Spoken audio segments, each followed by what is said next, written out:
ایرو سالک لسر گرتنا تکوشری ملت کرد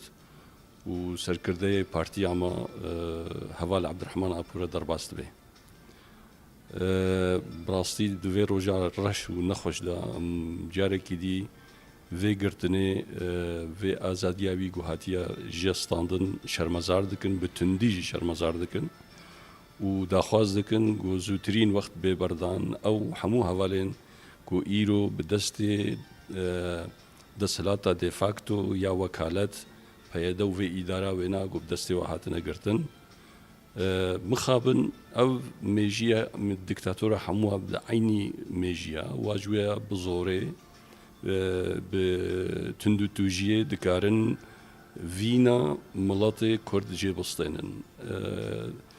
رژیم دکتاتور یا بعض بده سالا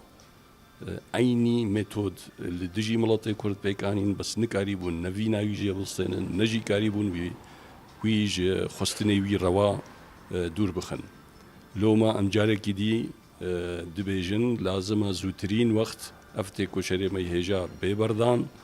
و لازم فهم بکن گو بوام متوده هانا نکارن ایرادا انجمنا کردی یان پارتی انجمنه یان جی پارتی هم بتایبت بکاربن و ایراده بشکنن ملت کرد و هر برخو بده لدجی کی جان دسلاتک گول لدجی برجواندی ملت کرد و برخو بده حتی روجا آزادی یاگو بدسته تکوشری وکا هوال عبدالرحمن آپو ایرو نمونه کی ما یاگو بدسته وکوینا و امی و روجی ببینه بگومان هوال عبدالرحمن یک جوا کسی گو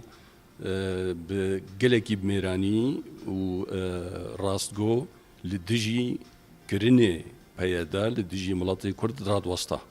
یعنی تشتی گو دخواستن وی دنگه درست آزاد یه ایرادا ملت کرد یه براستی خواستن ملت کرد خواستن وی دنگی بهلن ببرین و بکنه نمونهش خلک کی دیره گو کس نکار به لهمبر وانا رابه کاربن وک خو دجواتا کرد هر تشتکی خراب دجوات ده بکن بیگو کسک البرابه ل حوال عبدالرحمن بو نمونه جی حواله می دیره جی گو او خطا بر خدای نویج بیر کنن و بگومان امیل سر خطاوی امی هرن بگومان شخوا یک جوات تشتی یعنی تراجیدیا اوا گو پیدا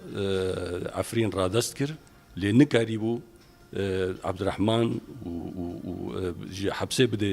بردان جبرگو دزانی بو او لهنگ ما و چاوا کاربه جاری کی دی لهمبر همو پلانین لدیجی ملت کردی گو بدست واتی کرن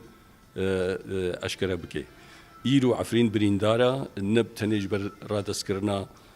عفرین بویشه وی های خراب هر وها وکم گوتی گو تکوشرین وک عبدالرحمن ایرو زندان دان دشونا گوجدر و بنو خبات بکنج بوی رزگار کرنا عفرینه ام دزانن جروجا پیشیدا تکلیه پیدا و رژیم سوری نهات نبرین و افناجی دوی نیشانا او تشتی گو مدگوت گو هرگاف تکلیه نهینی و یه اشکرجی دنا برا پیدا و رژیم سوری دهنا نمایم او گو ام حمو نج مالباتا وی رژی و جواله مرژی و حمو ملت کردرا اف ریامیا ام دجویریه نابردن و بشاوی چبه و او به و ام جوارد بیجن ام ریا هوال عبدالرحمن قد نابردن و ام جوارد بیجن امیل طیبن حتی ام هوال عبدالرحمن زندانی وانا دریخن